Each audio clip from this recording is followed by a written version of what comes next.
Going live. We are live. Hi, everybody. Morning, Facebook. Happy New Year. Welcome back. We're back. We are back, Gareth. You know. I know. It's really. I think it's really quite good that Well, I know that my Christmas was quite a heavy one, so I'm surprised that I still got a liver. But it was a good break. I really enjoyed the rest. I must admit, I really did enjoy the rest. So here we are, and our guest today is the very lovely Laura Greenwood from Your Lead Generation. Good morning, gentlemen, and thanks for having me. Hello. Did you have a good Christmas? I did. I had a great Christmas, thanks. Yeah, mine wasn't quite so overindulgent, but I had a great Christmas. Mine's only overindulgent because my mother-in-law always comes. Right. Yeah, and she's Does she pour the drink or drive you to it? She's the type of woman who lights up a room when she leaves. So every cloud has got a dark center. That's what I say to her. I say, Jesus, with you, she's one of them. And so yeah, I do tend to turn to drink and isolation. I've got to work with this bottle. Anyway, so Laura, now you're going to be talking to us today about lead generation and utilizing your database and nurturing it and all the rest of it, which is an absolutely fascinating subject and probably one of the best things that we can talk about at the beginning of the year when everybody is making their plans going forward. Everybody wants more at the start of the year, don't they? We all do. We all want more at the start of the year. So I tell you what, tell us more about what you do and how you help people. So if we think about the start of I help people get visible, get out there and start connecting and engaging and building a database of their ideal clients, I hope is what I do. A lot of that, I'm a big fan of the phone, which a lot of people are attracted to me for because a lot of people don't like picking up the phone.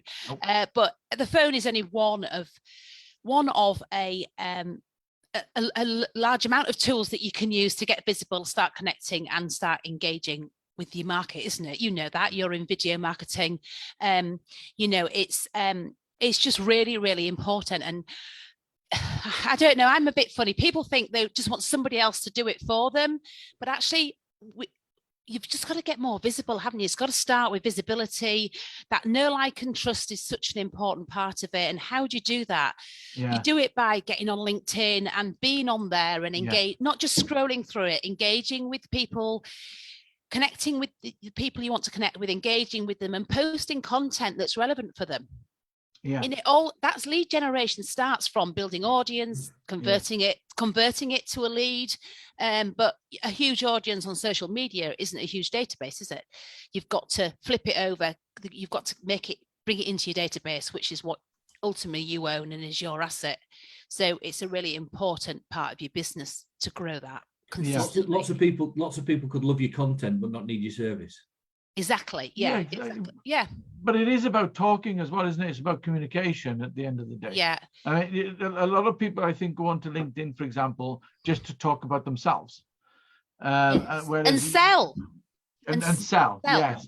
But it's like something I started doing, and I might be completely wrong about doing this, but something I started doing at the back end of last year was I unfollowed everybody.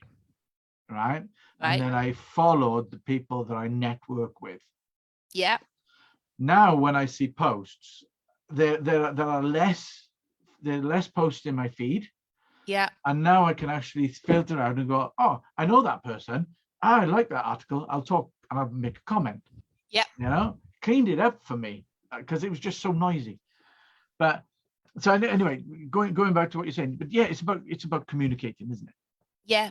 Bill, it's about getting to know people, and we've got social platforms. We've got the LinkedIn. Let's talk about LinkedIn because it's business to business we're talking about. So it's the predominant one, I think, for most people. Yes. And you've got to start putting stuff out there and putting yourself out there, haven't you? And trying to find a way that you could tell these people more about you, and that's usually by giving them something. And that's why webinars and things like that work well to help your people, offer them an opportunity to come and try it for free, really, and try and hear what you've got to say, and show that you are their go-to authority when they are ready to buy. And Yes. because you're visible and you're out there, people know where to find you, don't they? Well, yeah, exactly. Going back to the phone, though, I mean, you're right. It is a daunting thing. That people don't expect like so much. They expect it to do so much. They expect somebody to take a cold list and say, right, I want 20 appointments out of it. Well, Christ, I'm going to start ringing these people, and they don't. You're a stranger to them. Yeah. You don't. 400 calls, that I would have thought, to get 20 appointments. Really? Wow. Yeah. That's 5%. 400 calls to get 20 points from a cold list. From a completely cold list, I would expect to make 400 calls. Depends what you're selling. It really depends. If you're selling something quite complicated that people actually currently don't know that they want, then they're not going to get that. But if it's something that, yes, I do need that in my life, I'd be interested to hear more about it, and it's more transactional, you're going to get more buy up on that, aren't you? But when you're reaching out as a stranger, it can be really hard to get that traction, and people think, and what I'm trying to say is, I think they want to go from a stranger to an appointment in like one phone call. Often is not going to happen. No. So but that's why you've got to start you not being sort of a one-trick pony. You've got to use your LinkedIn, use your email, so that you aren't strangers to people. And maybe the appointment's not what you should be looking for. You should be saying, this is what we deal with. If you're in, I know you might not be interested in this now, but you can start building some know, like, and trust with them. You might not get the appointment, but there's other things that you can pull them into so that you get them into your world. Yeah. It's also having the same amount of vigor in the 30th call as it is on the first call. Because the first call of the day, you're all excited, clean slate, new fresh piece of paper, make the phone call. Yeah. After 29 rejections, having the same vigor to pick up the phone again, it's quite hard. I doff my hat to those people who can do that. I really do. Yeah, and I think just sometimes you have to say, what's in the next 3 calls? And often that next 3 calls changes your day, doesn't it? Yeah. But so we all expect, we expect a lot of things from, say, I did post on LinkedIn. You go and look back on when they posted. And you went, you put one post on, 2 weeks ago, last Thursday. And actually, that's not going to do it. It's being present and in their world, and suddenly they start to see you, and then they go what they're saying, and etc. Do you know what I mean? It's a case of showing up. It's a bit like networking. It's always showing up. Not everybody's going to want to shake your hand on the first day, but when you keep showing up and talking about yourself, people get to know you and they become interested, and suddenly they might know somebody else who might need what you want to sell. But it's a patience. It's a game, isn't it? It's a game of patience and building small steps at a time. Yes. And we all expect something completely different to that, I think. Our expectation is, right, I'm on LinkedIn and I've been on there for 10 minutes, and why don't you want to buy? And why can't I pitch at you? And we know that from all the spammy messages we all receive. Yeah. It's email marketing as well. People send one email. I always say to people that when they do email marketing for the first time, the first thing they'll do is that they'll spend a lot of time setting up the email, checking it, double checking it, treble checking it, and then they'll send it. And then when they get unsubscribe notifications, all they'll do is focus on the unsubscribes. Yeah. And not actually go in and who clicked, but it's that initial disappointment, but they've got this database that they've set up. They've put all the effort into it, i.e. they've gone onto LinkedIn and downloaded all of the contact information, because that's obviously the way to do it, uploaded it to MailChimp or whatever, there are other platforms available, and basically then send out their first email, and they don't do the basics. First of all, the database probably sucks, and I mean that's something that obviously you do specialize in. Is how to utilize your database and nurture it. Yeah, I mean, I get a lot of people. I mean, I've had somebody come to me and they're a very small business and they've got a database of 10,000 people. Wow. I went, wow. I was like, seriously impressed. Yeah, and how many of them do you know? Their open rate was minuscule. So they didn't really know the temperature of that database. As you said, they've just been slinging in emails and contact names. They've not talked to people. Where do you start with that? I would say, look at the past engagement. So let's look at the 5% that have been opening it. and give them a call, and let's just see if there's any warmth there at all. Yeah. You know, you've got to be realistic. It's the temperature of it that I would be interested in finding to start with, and going from there. And then just being like really mindful about who you want in that database, because you only, you know, you want people that want to be in your world, don't you? Yeah. And then they say, what? And I say, what do you do? Oh, I send them an email once a month, this once a month newsletter. And this is like, this really frustrates me, because they say, right, so that's 12 possible times that they're going to open it. Now, if they only open it 3 times, actually they're only seeing 3 bits of you every year. How on earth are they going to get to know you on that? And, you know, you go onto a website and it goes, sign up to our newsletter here. And then you never hear from the place. And 3 weeks later, you get something and you don't even know who it's from. Yeah. And we've got to be mindful about how our targets are coming to us. So when they click on something, they want to hear from you. So get your world set up to send them something. Say, hi, thanks for your interest. This is, Clockwork Eye, the video marketing. This is what we do, and this is how we help people, and have a little small series. So rather than one long thing that tries to pitch them everything, tell them all about you, your life story, and then give a sales pitch, maybe break it down so there's like 3 or 4 small things that they get, one little small thing each day that's very snackable and easily read. You know what I mean? Everybody reads emails on a phone. Why start writing them on your phone so you can see just how easy it is to scan and read it? Yeah. We've also got to understand from the database how our consumers want to be communicated with.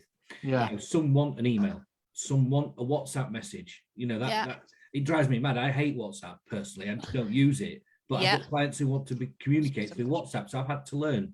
I've had to get used to it.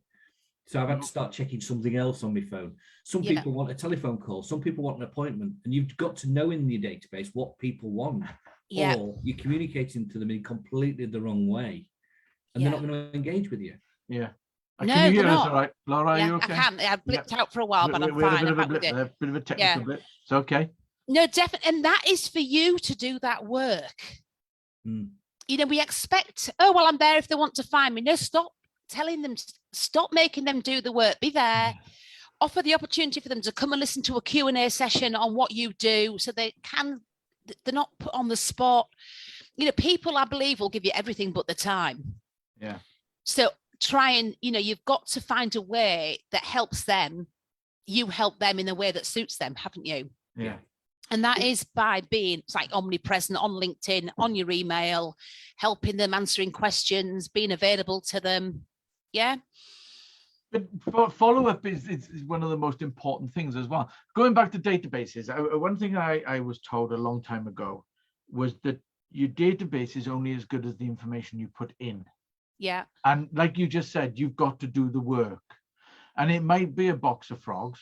It might be eat a frog a day. It's one of those jobs where you've got to go in. But, you know, there is so much information you could put into a database, you know, even to the point like using my CRM, which technically is a database. I make a call, I make a note, even if it's just left a voicemail, you know, so that I know, right, I phoned this person 3 days ago, that I can now phone them again. Yeah. Or I make a note saying, want to talk in January. And you have to have a reason to phone them as well. Yeah. Because otherwise, why are they going to take your call? So that's why your marketing campaign and, you know, having a process, like whether you think, well, I'm going to do a webinar every 3 months or something. So that's going to be my process. I'm going to have a 12-week process where I post up on LinkedIn. I invite them to the webinar. I follow up. This is the subject of the webinar. So that becomes my content. And suddenly you've given yourself a bit of a program of events, haven't you, for the year? If you think, right, I'm going to do 4 of those a year. So whether it's going to be how to get, you know, 5 ways to get leads to generate leads and not spend any money is one of them. Suddenly, after you've done that webinar, that's suddenly your content on LinkedIn and a blog and an email discussion and things like that. So start thinking of your headlines of what people would want to hear from you and what questions they need answering. And that's suddenly the value you can give. And suddenly you've got yourself a bit of a campaign plan, haven't you? Yeah. Yeah, that's how I would deal with it. So I like people to have a process. Otherwise, you just pick up the phone, then you don't pick it up for 3 months, do you? Right. What are we doing for the next 12? What is our next 90-day campaign to get some leads in? Right. Well, we always want to get them into the database. We want to drive them to the website. So this is what we're going to put in. We have the lead magnet. And then suddenly you might call the people that selected the lead magnet. So then they're not strangers, are they? Hi, you've followed my stuff for a while. I see you've opened the lead magnet. I'm next doing a webinar or something. Can you invite you to along to it? And suddenly you're not selling to them. You're trying to help them because they've already reached out to you that they're looking for some help or they're interested in what you do. So and what I'm saying is using LinkedIn and all these other abilities to not be a stranger allows you to create leads for you to follow up, doesn't it? Yeah. Does that make sense? Yeah, absolutely. Yeah. So and you train people how to do this sort of stuff. I can, or we can implement it for them, and so they sign up. We give them a little getting to know you sequence of emails, and then they might not turn up to the first one, but they've not had to say no to anything, have they? They've not said no. I don't want what you want. You're just trying to help them and find a way to help them. So you hope that when they're ready to buy, that's what they'll do. I mean, a lot of my people, I followed you for a year on LinkedIn and I've been getting your emails, and you think, oh, wow. You think, oh, why am I doing all this? And suddenly up pops somebody, I really need to get this sorted. So can we start working together? Yeah. And so you're not then convincing them, they're warm, they know. Yeah. When you're doing that work, you then over time start generating people that turn to you, don't you? And it's not a hard sell, but you've got to start somewhere. You don't get to that point without doing any work. You are sowing the seeds to start with. You're planting. You're not going to get growth straight away, are you? No. You've got to do some hard work first to get some. Nature only blooms once a year, doesn't it? Yeah. Yeah. That's very true. And people get this, they're not ready to buy it. So I do, people go, oh, they only nurture the ones that have said yes on that phone call. Well, there was loads below that. They're just not ready yet. They were never a no. So how are you going to nurture those? Because they're, as you say, the ones that are going to bloom in a year's time and turn to you, and you're going to say, oh, they came from nothing. No, they didn't. They came from all this hard work. It's not sort of a transactional thing. It's deeper than that, isn't it? Mm-hmm. One of the things you put in on the form, obviously we send out, and you put is you put finding your niche is. The big thing about I say is you got to be really clear on who you serve and what you stand for and the results you get for that market. Because people talk about your ideal market, and you might have a few. I mean, it might not be one ideal market. We more like that. But when you are talking to that person in that content, you need to be clear about what you are to that market. Yeah. So if you're going for if for you, for instance, you do for the videos, you were doing people that wanted to set up a YouTube channel. That's what you would talk about. Those people, and you are directly going out to find people who want help setting up their YouTube channel and getting that set up. And you wouldn't start talking about Facebook and stuff. You don't know. You're going to talk about what they need to do, what they need to learn, and what they need to perfect, and how you can support them to do that, to get a YouTube channel up and running in 6 months or whatever it takes with X amount of followers or whatever. And that's a niche thing, isn't it? You might have a few of those, but for that, you want to talk to those people. They only want to know about YouTube. They're not interested in videos that you might put on a website to sell, I don't know, a garage door. They're interested in how they can promote themselves on YouTube. So for that's your niche, and that's what you're going to talk about to them. Yeah. That's kind of focusing on each particular client with the different services that you provide, for example, but actually focusing on, for example, people who've got like a YouTube channel that maybe could do with improving, for example. Yeah. Is about then interacting with them about that specific kind of category. Yeah. But in that YouTube space, you need to become the expert and authority, but you need to talk about YouTube stuff and the problems that those people will have.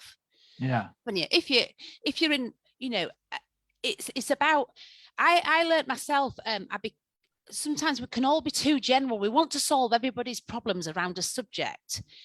So nobody wants to buy all that. They're coming to, usually when they turn to you, they're buying a specific thing, aren't they? Yeah. Yeah. And somebody, they don't generally come and buy from anybody. No, then you upsell. Yeah. So you say, so you find them where they are at, in that space. And then by the time you've finished over a year and you're still working with them, you're doing their other bits and filling out their world as well, but they don't generally say, I need to change my world. No. They say, I want a YouTube channel. And do you know what I mean? Or I want, right, for me, the database is a big thing for people because it is a big guilt trip for many people. Yeah. So, we're guilty. We're all guilty. I'm guilty of it. With 1 hour networking and that, we're guilty of not utilizing our database as effectively as we could.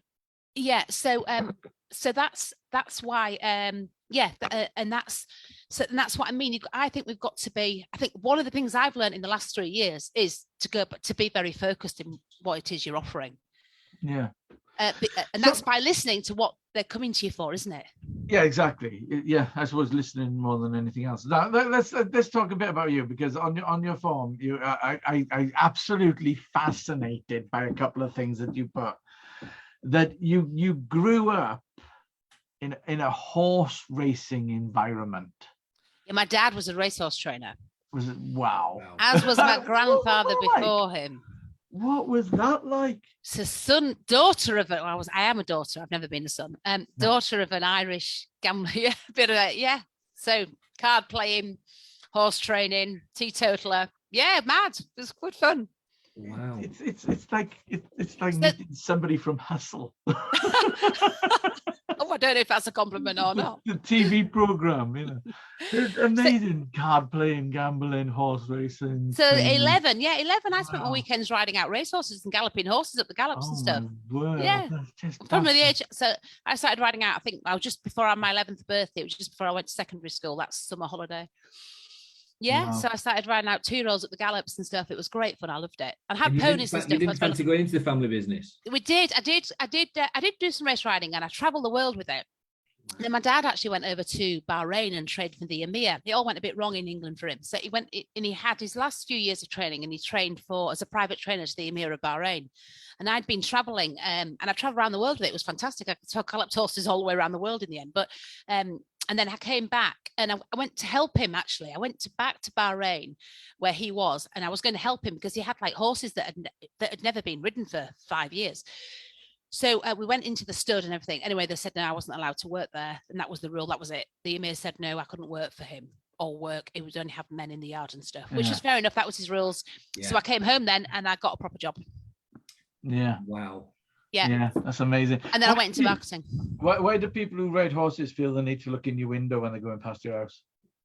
Oh, do they? Oh, I don't know. You can't see. No, I don't think we do. I don't. Well, I never do. Yes, you do. I was too busy clinging on. My sister rides horses, and I did that joke in stand up when I did stand up before, and I did that joke, and my sister heard it, and she said next time she was out riding, she went past somebody's house and started laughing to herself because she was looking in their window. It's true. I was gonna get my wife on one of those stage knives, and when they come past, have a little mirror so I can see them come in, and when they come past, go like that. So, but yeah, so yeah, then you got a proper job, and you worked at the Jovic Centre in York. Yeah, which is absolutely amazing. Yeah, we burned. So that was quite fun. I mean, that was when we had quite a lot of freedom at that point. They were burning. We used to do the Viking Festival, which was a big crowd puller in February. In that off-season time.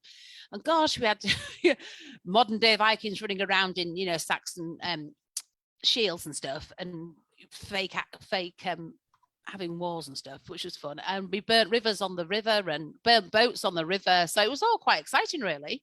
Wow. Yeah, it was good fun. It sounds absolutely amazing, although you can't burn boats anymore, which is disappointing. But at the end of the day, that must have been absolutely, what a place to work. Yeah, it was great fun, and it did stink. It did stink, and it did always have a huge queue. And stink of what? Still does. Still does. Yeah, still does. I was there before the new ride and everything was put in, but they had the toilets and everything, didn't they? You obviously haven't been for a while. You need to go again. So yeah, it was a groundbreaking visitor attraction of its day, really. Yeah. I like it. Spent millions on it, didn't they? Millions on it. Yeah.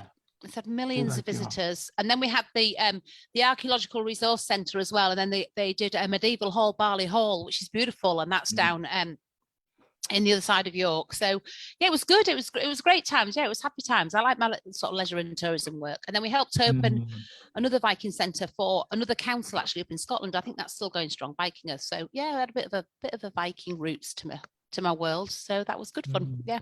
I like the Viking history, I must admit. Yeah, it's good, isn't it? Everybody loves all the kids remember the Vikings at school, wasn't it? Yeah. Have you read Bernard Cornwell's Viking series? No. I recommend it. It starts off, I think the first one is The Lone Horseman. Right. But it's a series of what he very cleverly does as an author is he takes real events and sews a fictional character into them. So that's a bit like the George MacDonald Fraser stuff, isn't it? Isn't that the same? Isn't that author a bit the same? I don't know. My husband reads him. Right. Well, do you know Sharp? Yeah. TV. He wrote Sharp. All right. Okay. And he took the Napoleonic Wars, the Peninsular Wars, and he wove Sharp into the actual events and stuff. Right. He did the same thing with the Vikings. Yeah. So I recommend it for a read because his character is a born a Saxon, abducted as a child by a Viking family, so he can fight on both sides. Right. So it depends on which side wins as to which side he's on. Right. Okay. Yeah. Oh, interesting. Yeah. Very good. Very good. So yeah, Laura, going back in history a little bit, what advice would you give to your younger self? What you know now? Well, just give it a go because everything will pass, won't it? Everything will pass, and you just got to keep going, haven't you? You've just got to keep taking the next step and just have a bit of a plan and listen to yourself, which I think is the hardest thing to do when you're younger because you're trying to fit in and do all that, aren't you?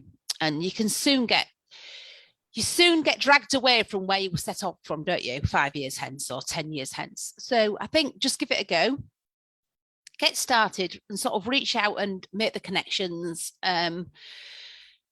get into conversations and sort of take the next step really. Sometimes, and you don't have to have it all perfect. You just have to take the next step, don't you? I think that's a really good piece of advice. I think we're all guilty of wanting to make sure everything's perfect before we set off on the journey. And it's never going to be, you just set off on the journey and deal with it as you're going along. Yeah. That's kind of my entire look on life. It's just to basically kind of like go, and when I bump into things, and so be it. Yeah, exactly. But what are your plans for this year then, Laura? Where do you want to see yourself by the end of 2022? Right now, I've sort of run solo with the backup of freelancers, which is great, and I love that. And I go, as I think probably most people do, I'd love to have a small team now in an office because I love going out to work in an office with a team, and in Hull by the end of 2022. And then tomorrow, I think I don't need that. But really, I do. That's what I'd love to have. And just offering that in sort of insightful and valuable sort of visibility and telemarketing work so that I can help companies start to generate those leads and help them get there. Generate and start converting those leads and have that process in the business because it is just about putting a habit in your business, isn't it? Yeah. And finding the way and what works for you to do that. People it's need got to be cost effective for businesses as well, hasn't it? If you've got a team of people that's cost effective, you can say, look, rather than having somebody employing for 24 or for 7 hours a day for 5 days a week, you can say, right, I'm going to do telemarketing for 3 hours. Yeah. Twice a week. And then you're not having the full bill of an employee. No. And the other thing is that the skill set. So most companies are built on offering customer service and delivering, aren't they? And that is the skill set that a successful company builds on, to be honest, by delivering great customer service. The skill of picking up the phone and the outreach is a completely different skill set. And we've all been there where, so let's start making some phone calls and everybody runs for the hills and gets really busy. And I think as business owners, they've got to appreciate that skill and that outreach is totally different and at times can conflict with customer service delivery. So to outsource it in a small way, even if it's only a bit of it that you outsource, at least means that you're still doing that, even if you're delivering service. And it is part of somebody's role to pick up the phone. Because I actually think most people should have to do a portion of picking up the phone and reaching out to their target market, because I think it makes you a better able to serve person in a business. Yeah. Would you agree with that? Yeah, without a doubt. I think it's important. I think with any telemarketing, you've got to train the telemarketer well. So if I'm in business and I want someone to make my calls, I've got to give them enough information to be able to make those calls. If I just say, here's what we do, read my website, go and do it, you're going to get a poor result. You've got to put some time and effort into it. And if you do, you'll get great results from it. I used a telemarketing company for a while when I was in a previous job, and they made my appointments. They were fabulous appointments. But it took me about 2 months to train them properly to what we did and why we did it.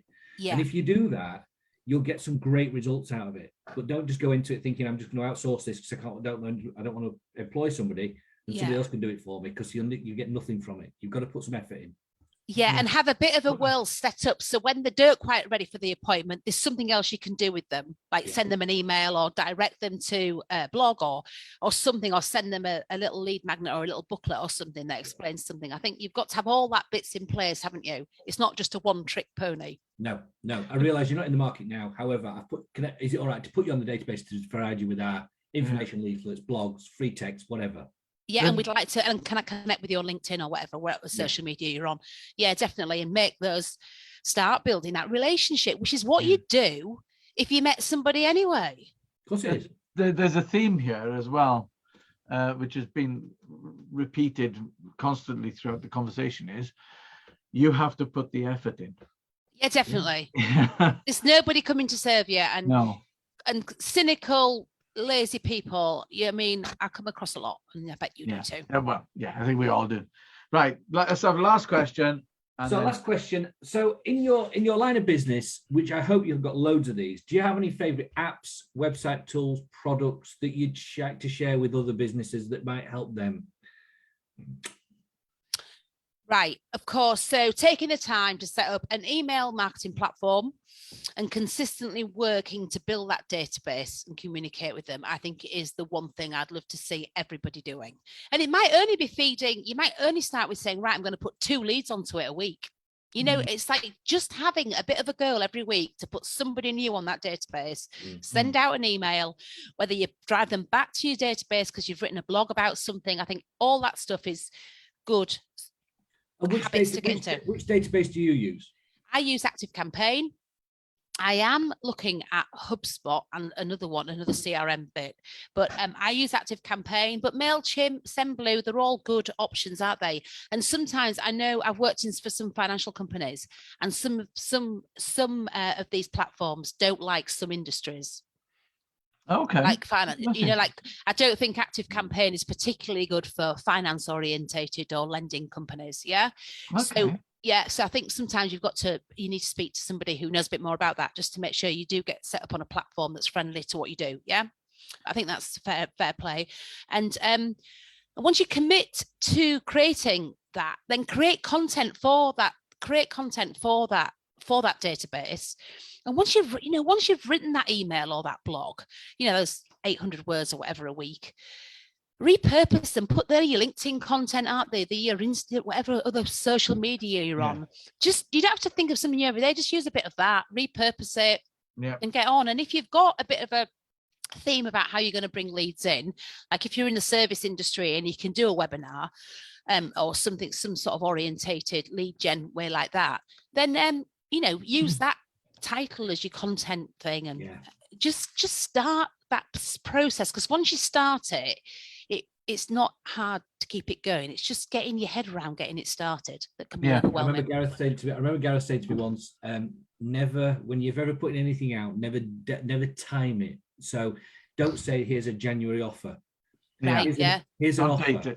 Yeah. Because if it's an offer you can use again, a January offer, you can only use in January. Yeah. You've got to wait 12 months before you can use it again. But sometimes say in the next 7 days, just for this week, I'm doing this. You can, you can do that, and it's quite good to have it so it's not evergreen, and there is a bit of scarcity, and it allows you to post and count down to say if you want this offer, all these extra bits. And sometimes with an offer, don't make it money off. Just give them something extra. Yeah. What one thing could you put into that offer just for now that although the price will be the same on Monday up till Friday, they might get a one-to-one with Gareth for 15 minutes or 20 minutes on how to position. if they're lucky. But, putting something like that on so the price doesn't drop, but they just get an extra bonus and it gives you the ability to give great value then, doesn't it? But again, don't give it a specific date. You say for this week. Yeah. You can use it again. Yeah. Use it again and again and again. Yeah. You don't want to use it the week after, but you can file it away and think, in 8 months' time, 9 months' time, I can use that one again. Yeah, but you might say, right, every time I do my webinar, every 3 months, every 90 days when I do my event that I invite people to, those that come have the opportunity for that freedom if they sign up at the end of it, so people do get the extra value for turning up and showing up and things like that. But I do actually think also, I'm going to have this in 2022. I'd like to get my apps down a bit. So I use Zoom as my phone VoIP thing. I don't know what anybody else uses, but the other thing I think about apps is you can get far too many of them, can't you? Doing little bits in lots of different places. And I think a lot of these apps now and these big platforms like Google and Microsoft and stuff, we can use them to do nearly run our business totally. Most things, if we was that busy on the next shiny object syndrome, aren't we? Actually, if we just look back at what we've already invested in, most things can nearly already do things for us anyway. Yeah, totally. And I think turning everything off and working on something for 90 minutes is a great thing to do. Really good thing.